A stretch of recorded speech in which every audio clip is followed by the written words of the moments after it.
Ooh, this stories are getting better by the episode. Oh.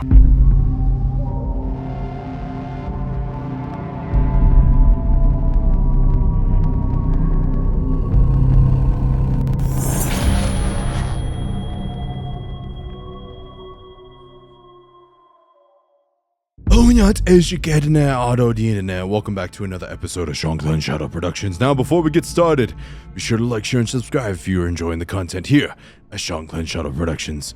Now, without further ado, let's go ahead and hop in to our first story. Oh.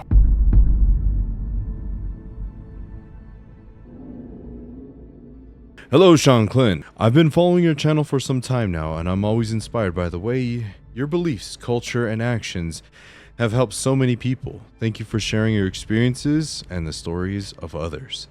I hope by submitting mine I can connect some dots about an experience that still haunts me and maybe strengthen my connection with my Cherokee heritage. Blessings to you, your family, and this community for bringing us all together to grow. My story begins in 2007 on a completely different continent.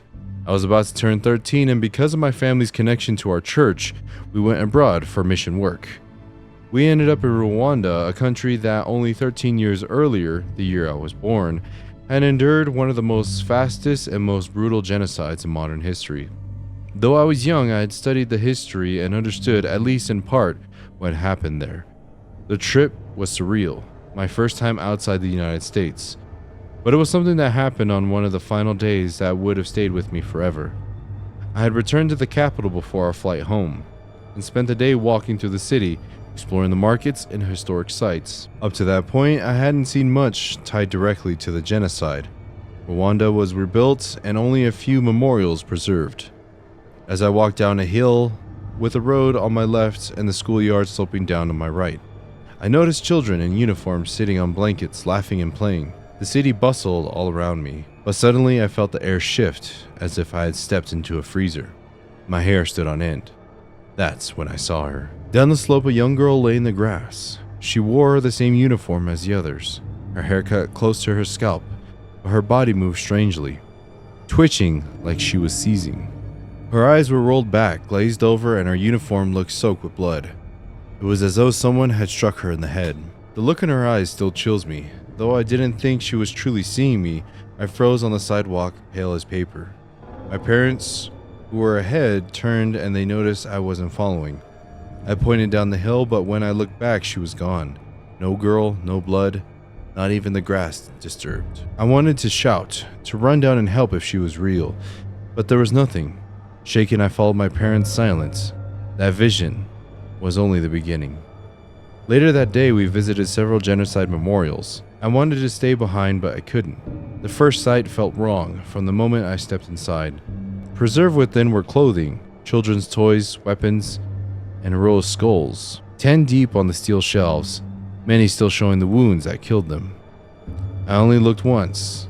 My chest tightened, my stomach turned, and I bolted outside, violently sick. As I caught my breath, I realized tears were streaming down my face, though I hadn't felt myself cry. Something about the building felt alive, as if it wanted me to back inside. I approached the door again, but just before stepping in, a vivid image slammed into my head. The earth drenched in blood, the sky was black, and the door stood a dark figure, gripping the frame, waiting to envelop me. I knew if I went inside again, it would take me. I turned and walked straight back to the cars. I didn't enter another memorial for the rest of the trip. The next day, we returned home. I pushed it all down, but the darkness from the sight seemed to follow me. For years after, I was moody, combative, and obsessed with the paranormal. I isolated from my family. At times I nearly harmed myself. The attachment was feeding on me, and I felt its influence deeply. When I was 16, I returned to Rwanda. Despite what had happened, I wanted to face it again. This time, I went prepared, with a blessed necklace, family support, and prayer. The pull was still there, but weaker. I entered the building, clutching my necklace, my stomach burned with a sharp pain. But when I pressed the necklace against it, I prayed to the Creator. The pain faded. The building no longer felt like it held me. Before leaving, I asked the caretaker's permission to leave an offering for the spirits. a gesture of respect and a way to sever the bond. After I prayed and made the offering, I felt lighter, as though a great weight had lifted.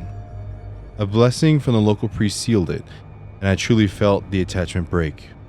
Looking back, I believe that what had attached onto me wasn't human. It was something that had fed on the horrors of that massacre, all the fear, pain, death, concentrated in one piece. The entity was old, malicious, and hungry. The way it radiated darkness and excitement at the thought of more death convinced me it was far more than just a restless spirit. To this day, I still seek answers, digging into lore, mythology, and stories across cultures to understand what that being was. But I know one thing, whatever it was, I survived. Yeah. When you deal with or go to a location of genocide such as this, let me do a little research here real quick.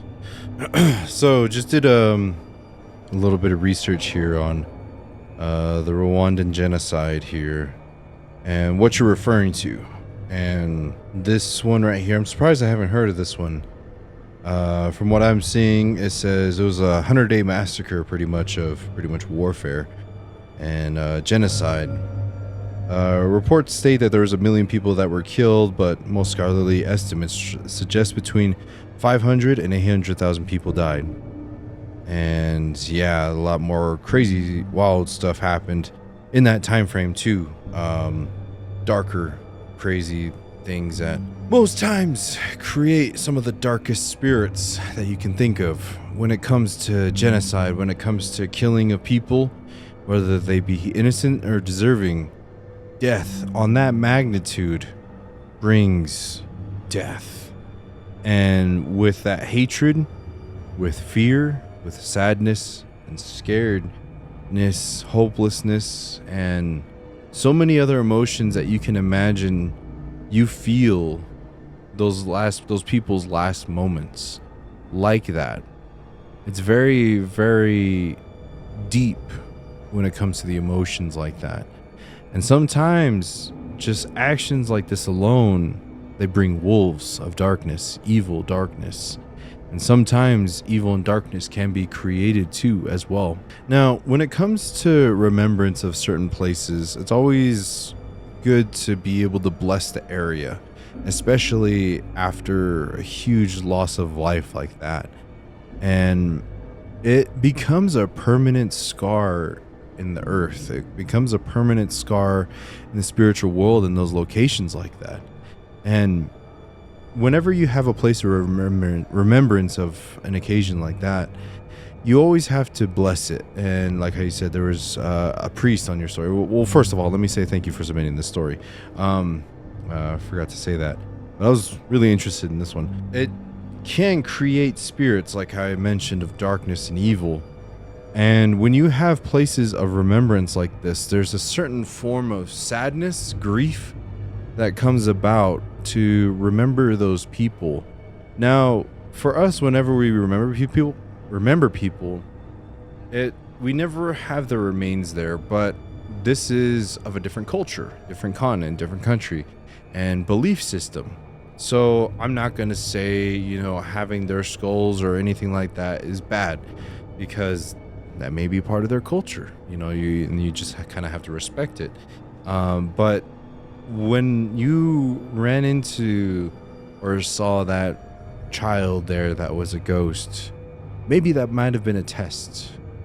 A couple options that you have is this was an actual spirit that was there, and she's just trying to play. She's just trying to, someone who hasn't really moved on. Another thing I mentioned a little bit ago is it could have been a test. To some of those spirits that are there, they kind of leave lures out like that to kind of see who would notice, to kind of see potentials of people who may have spiritual abilities to be able to see things, and they tend to latch on to those people like that. They play at your heartstrings like that to be able to let your guard down a little bit. And whenever you go to a place, say you go into a room, you go to a location, you get freaked out, you go kind of like that. When you go, the spirit takes your breath, and it has a part of your spirit like that. That's a tactic that evil kind of uses to be able to get a part of you, your soul and your spirit like that. And another thing too is that ghost spirit that you saw could have just been a manifestation of a demon wanting to manifest as that to try to play tricks on you too as well. But the place of memorial is probably sacred, yes, sacred ground. But outside of that, like how you mentioned, you just had that image of blood and everything that happened in that genocide. It's all that energy is there. Like I said, it's a stain on the earth now. And when you saw that thing in the doorway like that, it was either trying to stop you from going in, or like I said, it wouldn't let you go. But it already had a piece of you already. So that's why when you left, that energy of that spirit kind of followed you around. That death kind of followed you where you went. And that's why we always say it's always important to leave an offering. And when you went back, that's good that you left an offering, that you felt better like that. So I would say it's always good to leave an offering just in case these things don't follow you, because sometimes these spirits are there. Whether that spirit did have malicious intent or not, it could have been just a normal death spirit that was overlooking the place too, telling you the story, telling you the history of this location. Could have been that, or it could have been a malevolent spirit there too as well. It kind of depends. There's a lot of different factors of what it could have been exactly. And it when you have that death energy, especially so concentrated, so recent, as a matter of fact, like that, it stays with you like that, and it can carry along with you like that. So whenever you go to like a battleground or anything like that, of a place of sadness and darkness, it's always good to go in there with protection and leave with an offering, or giving them an offering. That's always important, just to be able to let them know that you acknowledge them and you hear their story, you hear what happened to them, and you pray for them and their spirits, that they do carry on and live in the spiritual world wherever they are, wherever they may be, in happiness and harmony. And that is a role of what all of us humans can do. You don't have to be a medicine man or a medicinal man to be able to pray for somebody who has passed on. You know, just having that intention, having that thought to be able to help somebody out who is recently passed away, or even could be ancient. You know, your thoughts or prayers or of acknowledgement like that can go a long way. The power of prayer is very powerful, no matter what faith or religion that you have. And that's something that a lot of people have to remember whenever they go to these locations like this. Now, because it followed you, you know, those are the effects of either having an attachment or having that energy with you. You know, it's always one of those things that, like, you never really know unless you know if it's like actually physically harming you, giving you nightmares. Sometimes energies like that are like a sludge. It's almost like venom from Spider-Man, if that makes sense. They latch onto you, and unless you feed it and give it something else to do something else, or you go get a cleansing done, then, you know, those things kind of tend to eat at you over time, which is very sad. And, you know, it's very sad to hear about this genocide that happened too. And, you know, my thoughts and my prayers for those affected, those lives lost, and, you know, hoping and praying that their spirits are doing good, and they're, you know, the people and the spirituality that's over there, you know, took care of those spirits that were unjustly and untimely taken away. And, you know, praying for, you know, young and old, everybody in between, you know, that lost their lives that day. Just hope and pray everything, they're doing good. But when it comes to you, the submitter of the story, thank you for submitting the story. And this right here is a great example of, you know, you're dealing with something and you kind of know the source of where it's coming from. So one thing this viewer did is they went back. They knew where this started from. They knew, you know, what happened, where it originated at, and they gave that offering. They gave that, you know, connection back to the spirit, that he got part of his soul back whenever he made that connection again. So that's good. Hats off to you for submitting this story too. Thank you so much for submitting it. And yeah, that one was very deep. So let's hop into another one. Oh. With my family's blessing, I'm ready to share a story that has lived in my memory for 26 years. It's a story of possession, of a loved one, and a spiritual battle that followed. Told from the perspective of 11-year-old me, who better to entrust it than the man unafraid of what lurks in the shadows. Come with me to a quiet town on the east coast of New Zealand, where something sinister waited in the dark. This is true, and I remember it like it was yesterday. It was the summer of 1999, when I was 11 years old, when something happened that still haunts me to this day.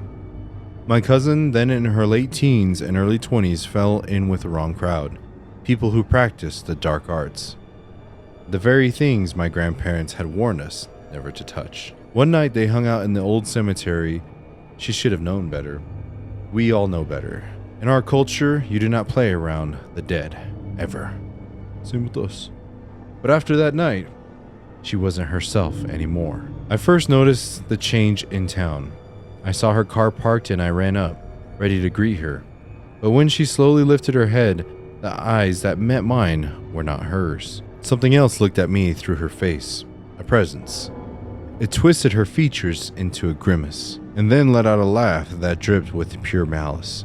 My stomach dropped and terror surged. I screamed, "You're not my cousin. That's not her." My mom yanked me back as my cousin sped off. My heart pounded with tears in my face, and I knew something dark had taken over. At home, the strangeness followed. Out of nowhere, my little CD/radio blasted static at full volume, even though it wasn't plugged in. I screamed, and my dad ran in. He heard it too. His face went pale. Without a word, he carried the player outside and smashed it with an axe, but the darkness lingered. Later, I ran into my grandparents' house, where my cousin had been staying. I didn't realize it at the time, but they had already noticed a drastic change. They tried to stop me, but I ignored their warnings. I called her name, but no response.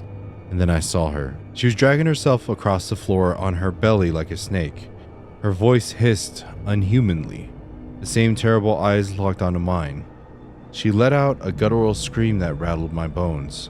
My grandfather stormed in and yanked me back and scolded me in Maori. "I told you don't go into that room," he said in Maori. Tears flooded my face, and I knew then something was very wrong. We tried everything. Prayers, reading sacred texts, but nothing stopped her torment. Her body would convulse with uncontrollable crying. She was no longer herself. But there was a moment, brief but desperate, where she broke through. In her own trembling voice, she called out to my nan by a private family name, one only known by us, her grandchildren. She begged to please help me. That was when my grandparents called in a Maori spiritual healer and priest. The healer took one look at her and then at us. He knew. The entities inside her weren't just trying to claim her. They were trying to break our love for one another, to divide us, to weaken us. He said that there were multiple spirits squatting inside of her, clinging to her soul, but one stood out. Ancient, furious, and strong. It took the shape of an old man, a disguise meant to trick and disarm. But the healer wasn't fooled. He lifted the veil between the physical and spiritual worlds and went to war. The battle lasted days. When he arrived, the healer was strong and healthy, but as the fight went on, he grew pale, weak, hunched, drenched in sweat, coughing as if the darkness was poisoning him. He carried her burdens within himself, drawing the sickness out of her. My grandfather later told me that was why he was suffering. He was taking the weight of the spirits onto himself so she wouldn't have to. It was a dangerous sacrifice. But he wasn't alone. His ancestors and ours stood with him. Even when darkness pressed in, they guided and shielded him. Finally, after days of relentless prayer, chants, and struggle, the entities were driven out and my cousin was free. But the price was high. The healer never fully recovered. The war had drained him, scarred him, and he stopped his spiritual work after that. In the months that followed, I wasn't allowed near my cousin. It hurt. She had always been my favorite, and I was hers. We were close, but that bond was fractured. Now she's in her 40s, living overseas with her partner. She's doing well. She doesn't remember much of what happened. Whether she blocked it out or truly has no memory, I do not know. Maybe that's for the best. The lesson I carry is clear. Never ever play with things you don't understand, especially the dark arts. You're not just talking to spirits, you're knocking on the doors you do not know how to close. and you have no control over who or what answers. My cousin survived. The war was won, but the fear never leaves you. This wasn't just a ghost story, it was real. My family lived it. It changed us. It deepened our love for each other, our connection to our roots, our ancestors, and our faith. And it taught us to always respect the unseen. I never told the story outside my family until now. I've carried it quietly for decades because it was too heavy to speak out loud. But I share it now, not to frighten, but to warn. There are things that lurk in the dark, waiting, watching, hoping you'll let them in. Don't give them a chance. Keep your heart pure and your intentions good, your spirit strong. Because these things are real, they exist, and as my grandfather would say, be careful. No, there were some things in Maori here, and I'm not even going to attempt to say it because I'd rather hear it first and then try to replicate it, because if I try to read it, I'm going to butcher it. And yeah, I respect your guys' language and culture very, very much. Yee! Oh boy, two really great stories here. Let's talk about this one. But first, I need some tobacco. Now, this story brings back a lot of memories as far as for kind of exorcisms I've witnessed and partook in and helped with. It's very, it is a battle. It's the reason why we carry swords and huge gourd boxes full of medicines and herbs and protections, and why we have so many songs and prayers, and our faith is strong. Is, you know, there's different types of tactics when it comes to exorcisms, and the one that was explained in here is a form of tactic. It's almost one of those where you are strong enough to be able to invite the dark energy that's inside of you, and to be able to convert it into good energy. But it takes a lot of energy to do that, and it's very, very dangerous, as the story kind of tells. It's risky, depending on who you are trying to exercise, who you're trying to chase out, and if they're more powerful than you or not. You know, but that's where your faith and your connection with who you are, mentally, physically, and spiritually, all come into play. Is because when you are at battle, spiritual battle like that, you can call upon your ancestors like that to be able to help you, to assist you, and bring that extra strength and protection with you too as well. And it's very, very dangerous. You know, like the story, how the ending message of, you know, don't be messing with things you don't understand, unless, my caveat, I'll say, like, unless you know what you're doing. But very, very true. You know, that's why in our culture and in our ways, we always say, there's always that thing of like, don't talk about darkness, don't talk about these things, because stuff like this happens. You know, it's very, very powerful where we come from, and in the indigenous lands all over this world. It's very, very powerful. It's ancient, it's deep, it's very, very they've been around a while, so they kind of know a lot of different things when it comes to messing with people, inviting people, to tricking people. How they said they disguised themselves as an old man to kind of lower your guard. I'm sorry, but if you're a grandpa Che man and you look creepy as hell, I have no problem laying your ass out, boot to the face. No, only if they're a demon. But yes, but this is very, very, I'm happy to hear that the person that was exorcised from this story is doing well. And thank you for sharing your story like this, because I know all too well of having wild stories like this and not sharing it with the world. You know, like there's some things that we've been through that I'm not even going to share on YouTube, just because of the sacredness that's behind it, and the stories and teachings and things we've seen. Most of the times people wouldn't even fucking believe anything, any of those stories, anything like that. But maybe in the future I will, or maybe we'll do an in-person thing, and then I'll teach a bunch of you. Hey, I'll get some students, and then you guys can see it for yourself how all that works and everything. But thank you again for these two stories submitted. Very, very interesting stories, you know, kind of coming out from overseas again.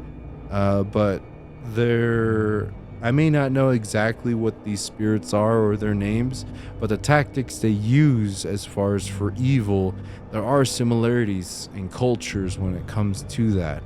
And when it comes to the mindset of darkness, when it comes to the mindset of evil, you know, kind of circling back to the first story, always give an offering whenever you go to a place where a lot of death or spiritual activity happens.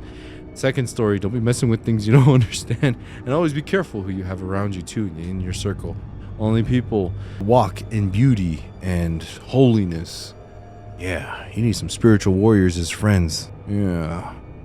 But anyways, thank you too so much for submitting your stories. I'm hoping and praying nothing but blessings for you, and thank you for submitting your stories here for us at Shanclen's Shadow Productions and the viewers out there. Everybody that's watching this, thank these viewers for submitting their stories. It takes a lot of bravery to be able to share their personal stories like this. So everybody thank them in the comments for me, please, and you know, show your gratitude for them kind of sharing their experiences to hopefully it'll speak out to one of you viewers out there as well. This is what we're building this community for. This is what we're building this for, is to compare and contrast, no matter where you are or where you're from, what you're going through, how old or how young you are. You may be going through some things too. So building this network and this connection like this is always beautiful like this. And us trying to bring balance to the physical and spiritual worlds is a duty of human beings. So, you know, let's see how far we can go with this. Again, thank you so much for the two story submitters, and a couple channel updates that I have for you all. There's going to be a new video coming out here very soon on the Shanclen Shadow Lodge. I'm going to a carnival. Probably going to be throwing up. It's going to be a vlog. It's going to be pretty fun out there too. So keep an eye out for that one. Go follow me on Instagram at Clan Warrior SSP or Clan Shadow Lodge SSP on Instagram. Sorry, I'm very parched and it's very windy out. But as you noticed, I got the Demon Slayer earrings out again. Demon Slayer Infinity Castle's coming out soon. I'm gonna go watch it and I'm excited. Hope you are too, and all you Demon Slayer fans out there are very excited for that one too as well. So yes, be sure to like, share, and subscribe if you guys are enjoying all these amazing stories. More content coming very soon. And I hope you all have a good morning, evening, afternoon, wherever you are. Okay.